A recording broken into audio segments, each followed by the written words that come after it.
He wasn't a warrior, he didn't have armor, and he wasn't even old enough to fight. But when a giant mocked God, and a nation trembled in fear, only one boy had the courage to step forward. Not with a sword, not with a shield, but with a slingshot, and a faith the size of a mountain.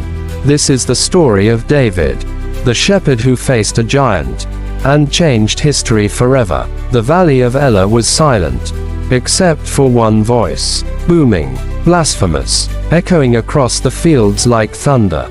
Goliath, 9 feet tall, covered in bronze, a killing machine. And he wasn't just fighting a war, he was insulting God. "Send me a man," he roared, day after day.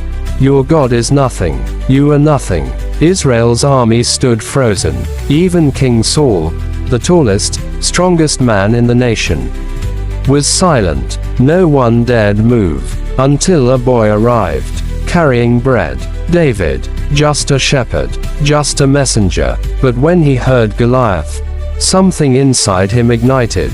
Who is this man, that he should defy the armies of the living God?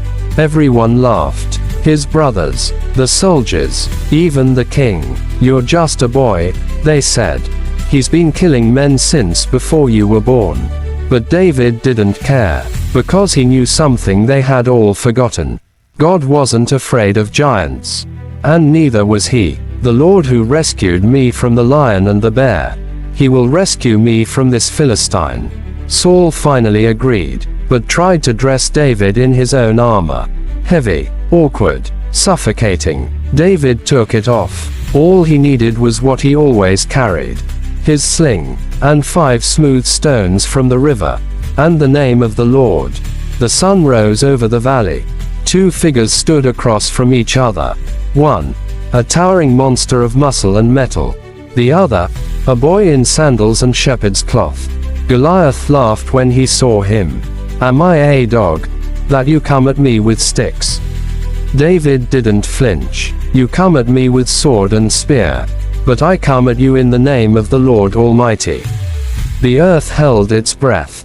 Goliath charged. David ran too, not away, but toward him. He reached into his pouch, pulled out a stone, spun his sling, and let go. The stone flew straight through the air, into Goliath's forehead. Silence, then a crash. The giant fell, face first, dead, and the boy stood over him, victorious. The Philistines ran, Israel roared, but something more powerful than a battle happened that day.